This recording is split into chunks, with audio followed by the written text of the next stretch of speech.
Today we'll be doing standard 4.5, which is efficiency. So what is efficiency? Efficiency is just a comparison of the energy output of an energy transfer process to the energy input within that system.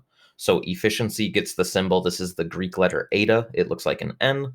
And it's just the ratio output energy over input energy. Efficiency, since it's just a ratio of in or output to input energies, it is just going to be a percentage and it will never be over 100%. So that means whenever you transform energy from one kind to another in any real system, you are going to have less than 100% efficiency. So for example, if you think of a car has a certain amount of energy stored in like the chemical energy of the gasoline. When it burns that energy in the engine to convert it into kinetic energy of the car moving, not all of that energy from the gasoline actually gets turned into kinetic energy. A lot of it is lost through like heat and sound and just waste energies that you can't really do anything with. So that's why efficiency, pretty much every energy transfer process is going to be under 100% efficient. So again, when we look at energy transfer processes, we can't create or destroy energy. We can only transform it. And the efficiency number tells us how much of that is successfully transformed into a useful output energy that we actually want to use. So again, in the car example, like if a car is 20% efficient, that means 20% of the energy stored in the gasoline actually gets used to make the car move. The other 80% is wasted. We can visualize this in a Sankey diagram. So if we just take a look at these two examples, here we have an old school light bulb, and then here we have a newer CFL light bulb. So in this diagram, we show the energy input. We take 100 joules and put it into this light bulb, 95 of which is wasted, and only 5 actually gets used for light. So that would make this, you have 5 useful joules, 5 useful joules of energy output over 100 joules of energy input. That would make the efficiency of this light bulb 5%. Whereas if we look at the second light bulb, the CFL light bulb, here we have 15 joules of light energy, which is what we want here. So we have 15 joules output over 60 joules of electrical energy input. That makes it 25% efficient. So you can see here, we just separated input, we split off the part that's wasted down here, and we include up top the part that we actually want. So here we can use that in an example. In this example, we have a speaker that uses 40 joules of electrical energy, and it outputs 1.2 joules of acoustic energy. So that's just like the sound that we actually want to hear. That's the point of using the speaker. The other 38.8 joules is just wasted. If we want to calculate the efficiency of the speaker, we can draw our diagram to begin with. So we start with 40 joules coming in. We have 1.2 joules coming out that's useful, that we actually want in sound energy or acoustic energy, and then the other 38.8 is wasted. Then we can use our efficiency equation. So we just want our useful energy output here, 1.2, over our input of 40, and this speaker would be 3% efficient.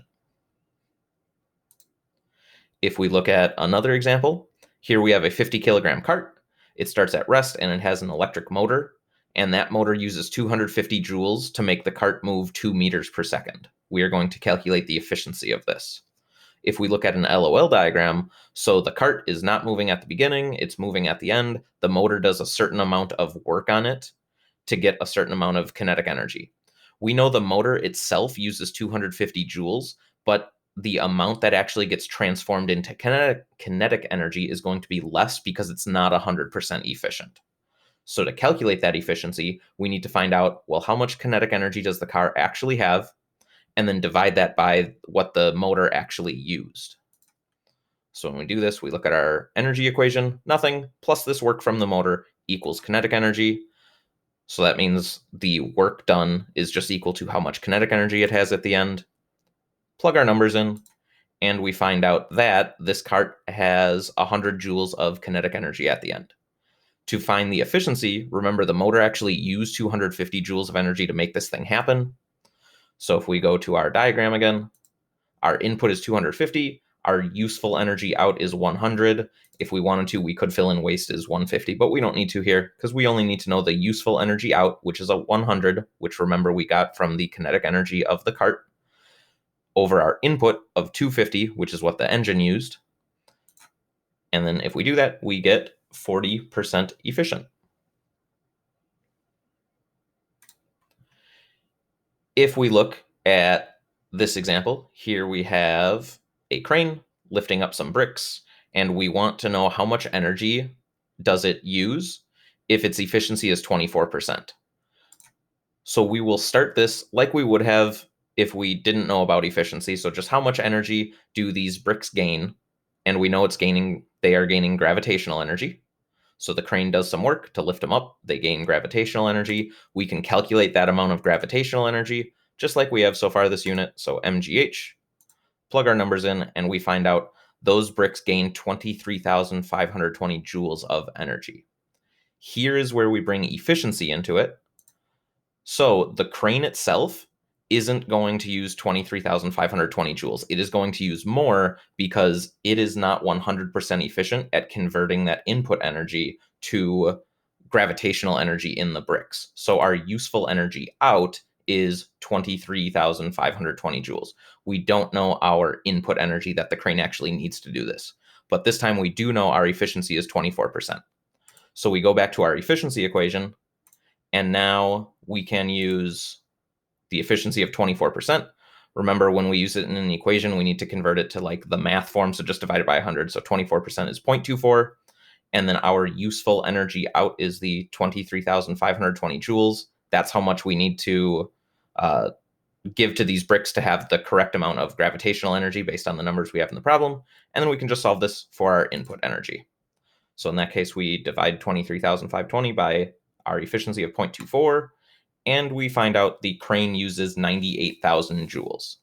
Another way to think about it, now that we have the final answer, so the crane uses 98,000 joules, 24% of that actually gets transferred to the bricks, and the other 76% is just wasted through like friction, heat, sound, just waste energy.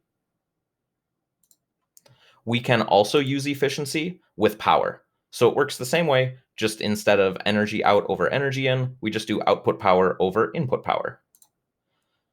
Again, it will never be over 100%, so this is the exact same equation. We're just dividing top and bottom by time, basically, to turn change in energy into power. But same equation, output power over input power. When we do this, since we have two ways to calculate efficiency, we just need to be careful. We can't do like energy over power. It needs to be two powers or two energies. We can't do one of each. So here's an example where we use power. It says a forklift uses 700 watts to lift the 40 kilogram crate 1.5 meters in 3 seconds. We want to know the efficiency. So this is kind of like the crane one in example number 3. But here we need to calculate the gravitational energy gained by the crate. So we do that same way as the last example, just MGH. We find out the crate gains 588 joules, but this time we're in a power, so we need to get this 588 joules into a power, and the way to do that, this is the amount of work done on the crate. We can divide work by time to get power, so we just take that 588 divided by the time of 3 seconds that we're given in the problem, and we find out this would take 196 watts in a perfect world where things were 100% efficient. But the forklift itself is not 100% efficient. It actually uses 700 watts, so that's our input power, 700 watts, and our useful, what we actually need to lift the crate, is 196 watts, and then we can get our efficiency just by dividing them again. So notice it works the same way as it does with energy, but this time we're just in power for both, so watts and watts. So just be careful. We don't want to use like joules here and watts here, so we need to be in the same quantity, both power or both energy.